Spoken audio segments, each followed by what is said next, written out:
You look at some of the targeting that would probably lose in the long run, like the law firms. We didn't get an initial case because some of the first law firms settled. That was the first news.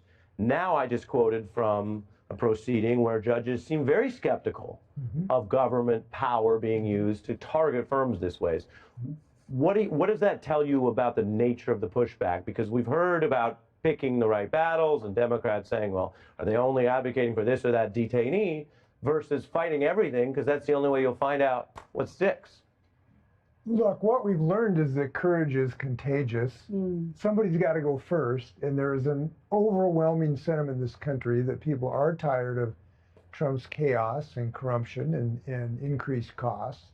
They just need a spark, and we're seeing these sparks now. And I have to tell you, the most heartening thing to me is in the last couple of weeks, and I've been banging the drum on this for several weeks now, of law firms are standing up and are surrounding Perkins Coie with a wall of resistance. Colleges are standing up. 150 colleges signed a letter the other day. My college, University of Washington Faculty Senate, just passed an initiative saying we're going to stand up in sort of a NATO Big Ten. So the Big Ten conference, we hope is going to be in a NATO-like all for one. And that's very important because if you just hunker down and try to think, I hope he doesn't notice I'm around, that doesn't work. Winston Churchill, when he was talking about the evils of Hitler, was talking about it's not a good strategy to feed the crocodile in hopes you'll be the last eaten. So I think people are figuring this out. They're getting to the bulwarks. Civil society is standing.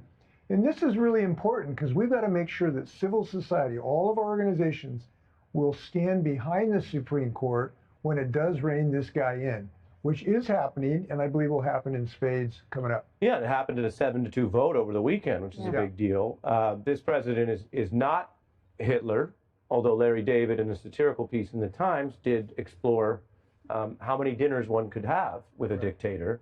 Molly, you write about this, and I just liked your very clear turn of phrase that instead of liberals talking about responding to Trump and, look at what he's doing and rushing, you basically say, actually, the administration can't fight so many wars at once. The lesson from Harvard is be visible, loud, and stay fighting. That liberals or opponents or even people, nonpartisan people who protect democracy, have to also pick fights. Right. And I think there's an argument, we were talking about this before, that Harvard is actually in a better spot than Columbia is, right? Because when you acquiesce, you become a captured institution. And when you become a captured institution, you have to make a deal with this administration. And we've seen just with the tariffs that this administration goes back and forth on deals. So Columbia is now trying to make a deal with the Trump administration, well as Harvard has the courts, and the courts are going, and what we've seen in the courts is, and we saw this with the law firms, the courts end up siding almost, not all the time, but mostly with the people who are suing the administration. So you'd be much better off with the courts than you might be trying to make a deal with this administration. Right, and you're only going to find out then. I mean, I get why some of these institutions don't want to be the pointy edge of the spear. They might like to hide. As you said, that doesn't work. But if you actually challenge it, then you learn where the lines are. If you have to settle later because you lose the case, well, then at least you can tell your stakeholders, we tried. But the opposite's happening. Here's a report on that case I mentioned. The judge appears to incline to side against Trump and block the law firm targets. Judge Howell saying in the hearing, the administration's efforts to target these firms merely for who they supported, and there's a right to counsel in this country, quote, echoed the repression of McCarthyism and the Red Scare era. Two things. One, you got to understand, I'm an old lawyer. Judges are usually reserved and kind of benign in their language. These judges' hair are on fire about this insult on democracy, and they know where this can head of everybody's rights being threatened. That's number one. And from the individual, from the colleges and the law firms, if you watch crime drama, there's one rule. Blackmailers, extortionists always come back for more. And this guy's going to keep coming back for more until you stand up against him. So everybody needs to do everything, everywhere, all at once. You need to litigate. You shouldn't collapse for 1 second. There's no deal to be made with a voracious appetite like Donald Trump. And so you're starting to see people picking up with that message. And it's very heartening to me because there's a reason to believe we're going to lose this democracy if people don't do this. And it's not just Congress. It's colleges, chambers of commerce, law firms, accountants, every professional organization, the media. Shout out to the media. Well, we saw George Clooney. Some people say they're the enemy of the people, but I'm not so sure. No. We saw George Clooney play last night. And oh, you did? On the very night. Talk about McCarthyism. Explain to people what play that is. And management was pushing on Edward R. Murrow to give up and not go after McCarthy. That same day, the executive producer of 60 Minutes resigned because he getting too much pressure from management.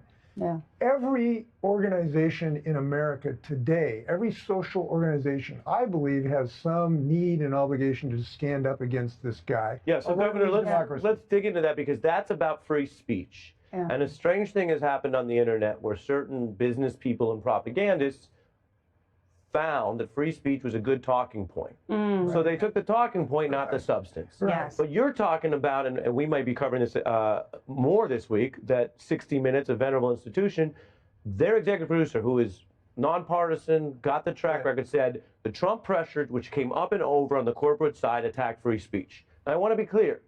There's not an allegation of a law broken, right? Because the government didn't send the cops in or something. They didn't send the FBI in, right?